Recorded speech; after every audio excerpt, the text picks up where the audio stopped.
this around, you'll see tool bag, a new motor, PSC, a blower with a motor in it that doesn't work. And then here is the old antique furnace. Now this thing here is old. Don't know how old, but it's old. Let me turn some of these bells off, sorry. So if you look in here, it says, what does it say? It says serial number 13352.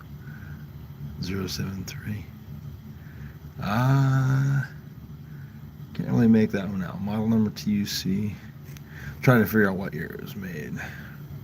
It had like a year on it where it says made this year.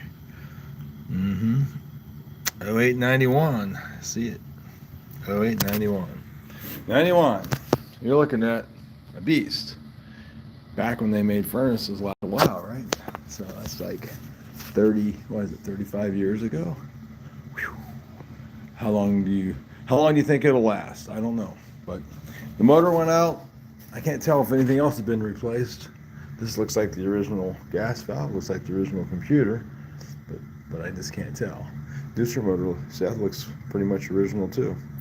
So I'd say Trane, you did good, but still running, even though it's got a lot of rust in it. But anyway, I'm going to replace the motor. That's not too exciting to watch, but I thought you'd like to see how old the furnace is and how it's still running.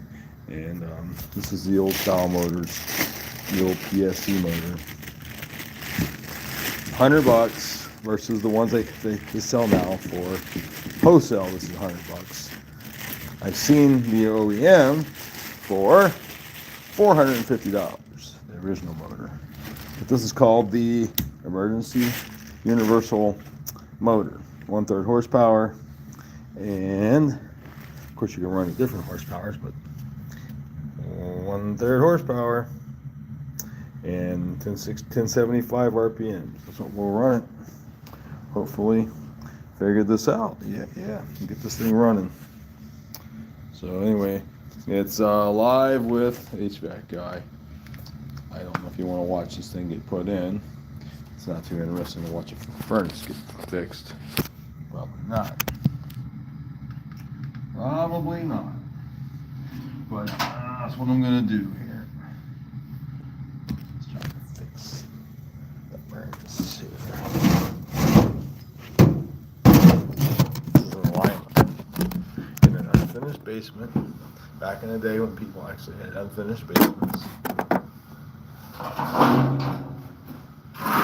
It was a thing not to have a finished basement. It was just a basement.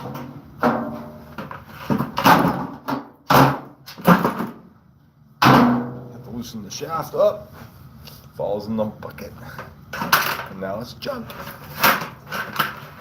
Junk. Now, put the new motor in.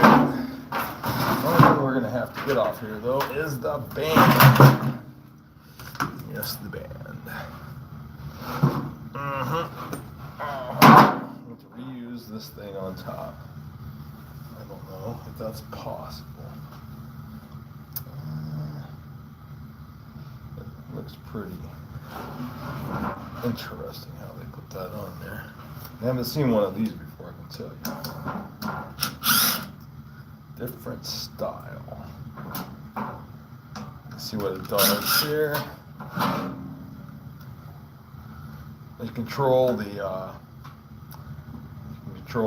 depth the motor sets in with that. Okay.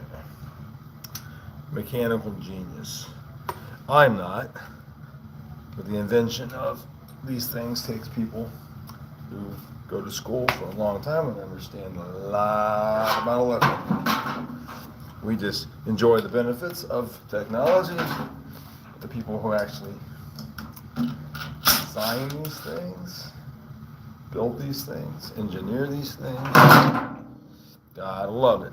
Like flying in an airplane. You just gotta love it. It's like we just pay the fare and then we go. But the people that actually design the airplane know how it's made, know how it's built, and then put it together, that is a different class of person. Not your average guy. Not at all.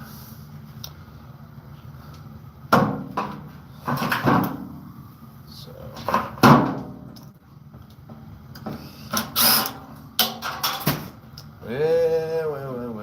well. Look at that. So it slides off the back. It's interesting how this was made. I gotta say that's pretty cool. I see a lot of bands, and I don't think I've seen one like that before. That's kind of interesting.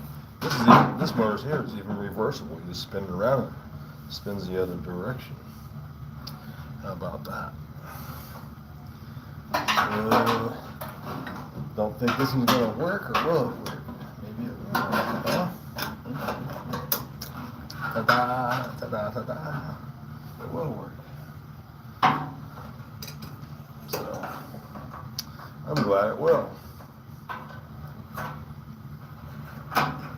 So if you ever thought about going to school to become an HVAC guy, no pun on words there, huh? But an HVAC person, somebody who works on these things for a living, this is the kind of fun stuff you get to do, but it depends on what market you're in. I happen to be working for a warranty company, and warranty companies are trying to help people save money, and some of the people that save money can't afford a new furnace. So they get the warranty company just because of that. They think they have that in mind. I can't afford a furnace, so I'm going to just get a warranty company to kind of baby mine along. Nothing wrong with that. But the downside is that you have to work on old stuff all the time. It's good if they would maintenance these things and keep them in good shape. Then I wouldn't have a problem with that. And a lot of times they don't do no maintenance. They just wait till it breaks before they do anything. And that is where I have my problem. That is where I have my problem, because I don't like working on stuff that's just not taken care of. More people need to take care of their furnace. You know, like do some maintenance, clean it up, keep it serviced. The world would be a better place if people would just do maintenance. Yeah.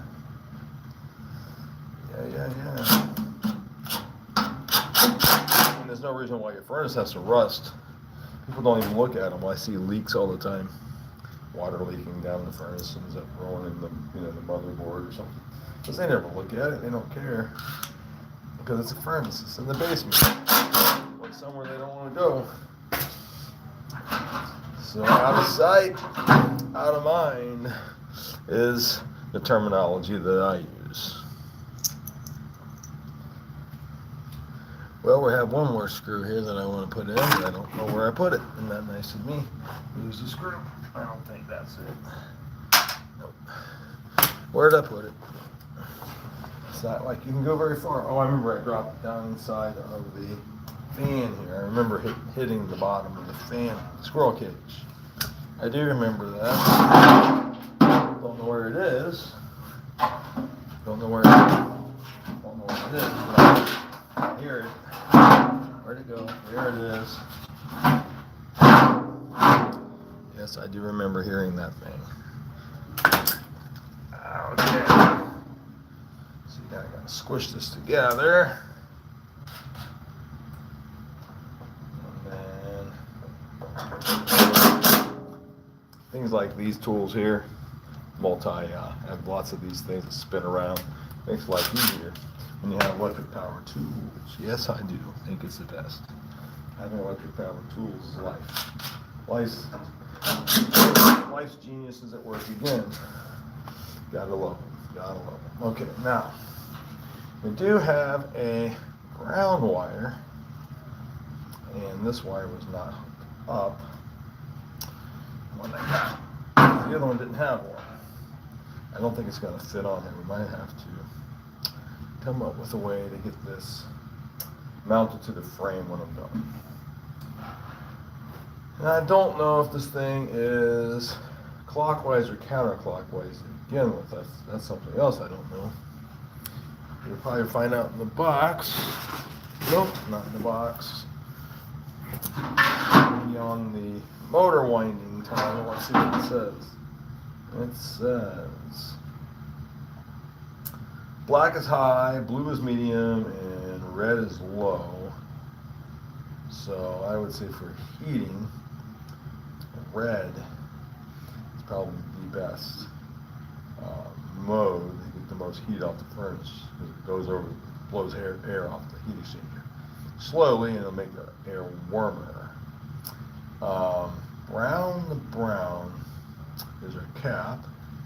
That's these two wires here, brown. It's a new start capacitor. It says counterclockwise would be orange and yellow, the purple and brown. So where is it? Orange and yellow, purple and brown. Orange and yellow. Oh, orange to purple. Yellow to purple is counterclockwise.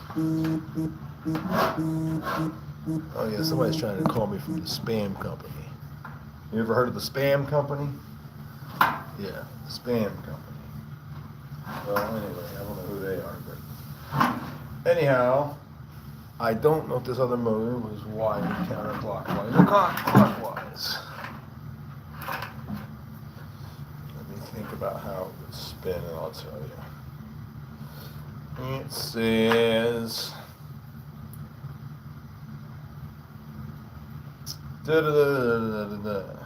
RPM 1065, horsepower, cap, brown, black.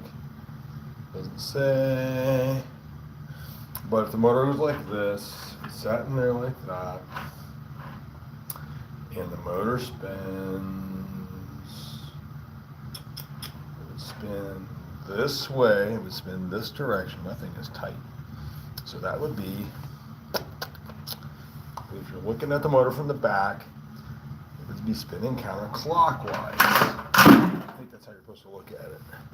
You can look it up on something, but I think if the motor's, you look at it from the back and it's spinning this direction to the left, that would be counterclockwise. So we're going to leave it counterclockwise because that's just better. The motor spinning that direction. So okay, so we pushing the air up in this instance, and that's what we need. We need to go up. I don't know where the set screw is. I do see it down in there. Got to have the key shaft. See the key? There's a key right there, the flat side. You're gonna have that facing down on towards the there's a key in there. There's a screw that goes through. Now, let me get these screws lined up here. All will be good. Find the right screws. Because when you take screws out, sometimes they get kind of messed up. See these big old screws here? Don't fit on there. You gotta take this off and put this one back on. Nope, this one back on. That's why it's good to have these things. I don't even know what size it is. It doesn't tell me what size. Yes, it does. 3/8. 3/8 tells me what size. Okay, so. No, it's not the right screw. No. This must have been the screw I pulled out of the cabinet earlier.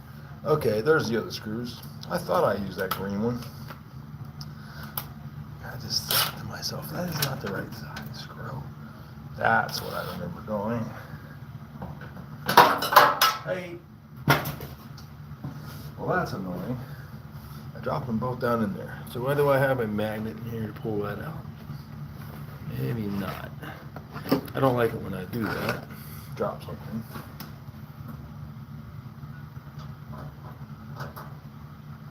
But it happens.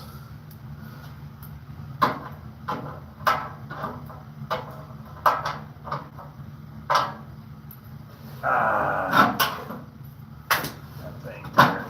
Ouch. It got me. Poked me. So I gotta make sure I push it back on there correctly, right? So I don't get poked again. Okay, let me see if I can start this by hand this time so I don't get poked again. Drop it down in there. That's the problem. You get cut, see? Bleeding, blood. Happens all the time when you work in these jobs. You're always giving blood. I don't know why. Okay, is the screw gonna go in here? Doesn't seem to want to go in. No, don't want to see it go in at all. I know I took it out of here.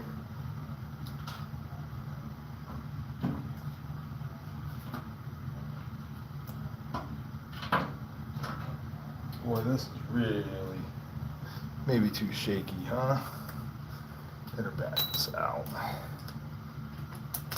I don't like it when the screws fall apart and I get poked.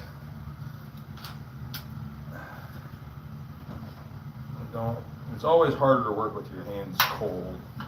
I do have a heater in my truck, but these guys are just not going in. It's a wrong size screw. It is. That's the problem. It's got to be this yellow one. There we go. There was the problem. Use the wrong screw. Screw tip. It was actually this 5/16.